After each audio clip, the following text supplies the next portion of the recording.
की संपत्तियों में 3% की हिस्सेदारी है।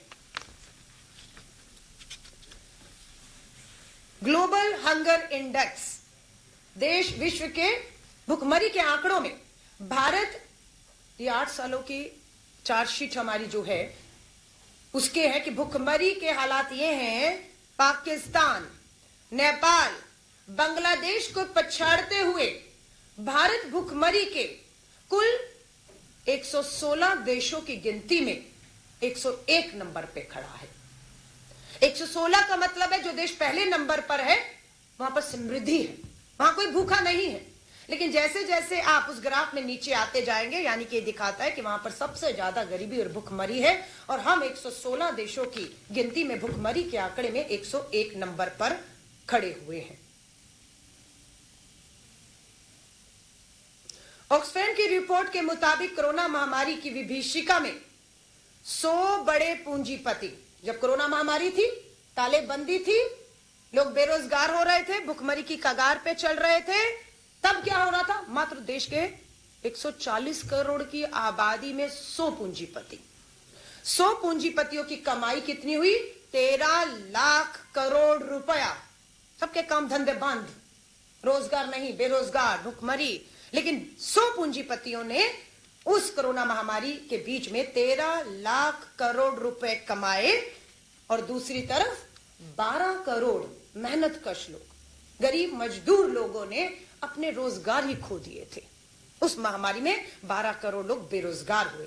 मोदी जी के कई मित्रों की आय, मोदी जी के कई मित्रों की आय प्रतिदिन 1000 करोड़ रुपया हो गई। गरीब दिन में 100 रुपया नहीं कमा पाया, लेकिन रिपोर्ट बता रही है कि पूंजीपति मित्र प्रतिदिन 1000 रुपए नहीं, 1000 करोड़ रुपए कमा रहे थे। एनएसओ की रिपोर्ट यह भी चौंकाने वाली है। तथ्य है कि हर किसान, क्या था दावा मोदी सरकार का?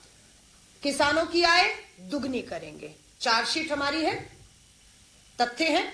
संसद सत्र में सवाल पूछे गए सच्चाई जानने के लिए कि क्या किसानों की आय दुगनी हो गई? जवाब मिलता है लिखित में, हर किसान पर, हर एक किसान पर 74,000 का कर्ज है। यानी कि हर किसान 74,000 के रुपए के कर्ज में है। हर तरफ सरकार किसानों का कर्ज माफ करने की आवाज उठ रही है, लेकिन किसानों का कर्ज माफ कर रही है? नहीं कर रही है।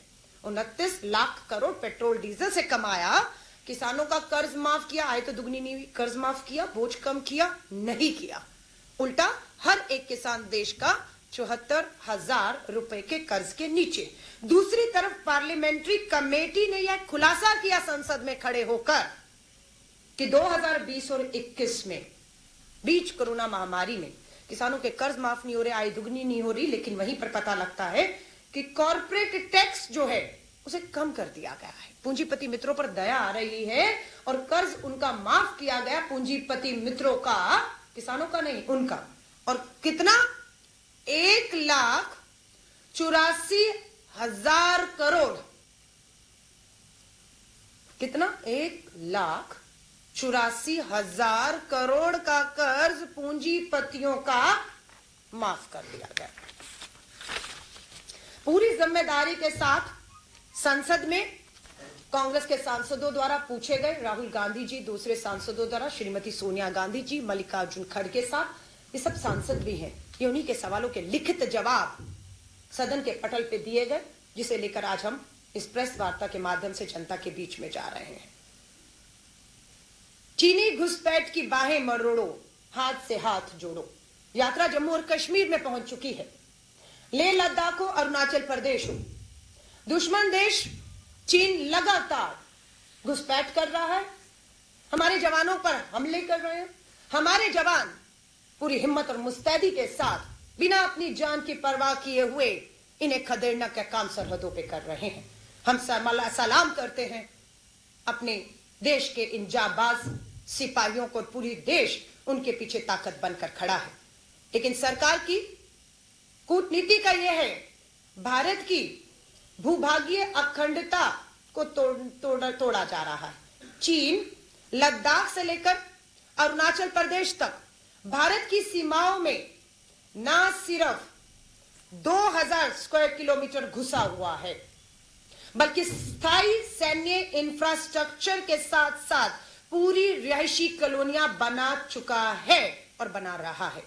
यह भारतीय राष्ट्रीय कांग्रेस का आधिकारिक बयान है, तथ्यों और सबूतों के आधार पर है, जिसे केंद्र की भाजपा सरकार, खासतौर से देश के प्रधानमंत्री जी पूरी तरह से नजरअंदाज करके इस तरह के बयान देते हैं कि ना कोई घुसा था ना कोई घुसा हुआ है। सच्चाई ये है कि वो घुसे हुए हैं और वो घुसने की लगातार कोशिश कर रहे हैं। हमारा सेना उन्हें रोकने की पूरी कोशिश कर रही है, लेकिन केंद्र की सरकार इस तरह के बयान देकर देश की सरहदों को कमजोर कर रही है। सत्ताधीश आंख मूंद कर बैठे हैं। इतना ही नहीं, सरहदों के साथ साथ चीन को व्यापार की हदें भी पार कर गई है। चीन से व्यापार की अगर मैं बात करूं, हमारे छोटे कुटीर लघु उद्योग एमएसएमई बंद हो रहे हैं। क्यों? क्योंकि आप उन्हें बढ़ावा नहीं दे रहे। आप किसको बढ़ावा दे रहे हैं? आप चीन से आज भी आयात कर रहे हैं। $100 बिलियन हम घाटे में हैं। चीन हमसे आगे है। हम उनको जितना बेच नहीं पा रहे उतना वो हमसे हमारे देश में अपना सामान बेच रहा है, जिससे हमारे छोटे उद्योगों को मार पड़ रही है।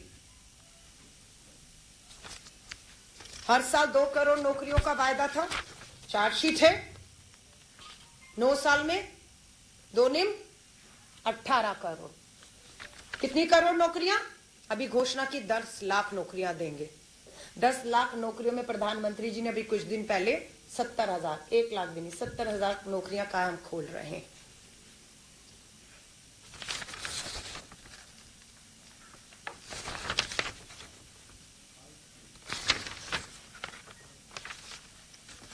मैंने आपकी आज प्रेस वार्ता के माध्यम से एक आंकड़े को पूरी जिम्मेदारी के साथ आपके बीच में रखा है।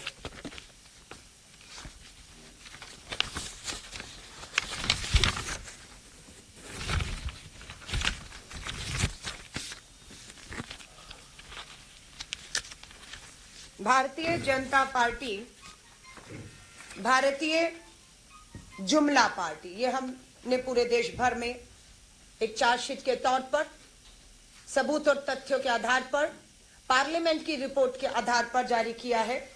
कुछ का साथ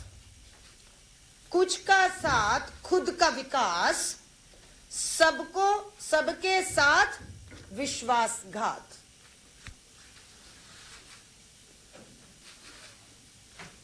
अब इसको अगर हम चार्जशीट को आपके सामने, अब यही हमारी जो हाथ से हाथ जोड़ो 26 जनवरी से देश भर से 2 महीने का अभियान शुरू हो रहा है, उसमें हम इस सरकार के ऊपर इन चीजों को सूट बूट की लूट। 2014 में प्रधानमंत्री बनने के बाद मोदी जी जिसके हवाई जहाज में दिल्ली आए प्रधानमंत्री बनने के लिए शपथ लेने, उस उद्योगपति की दौलत 8 साल में 50 गुना बढ़ गई है।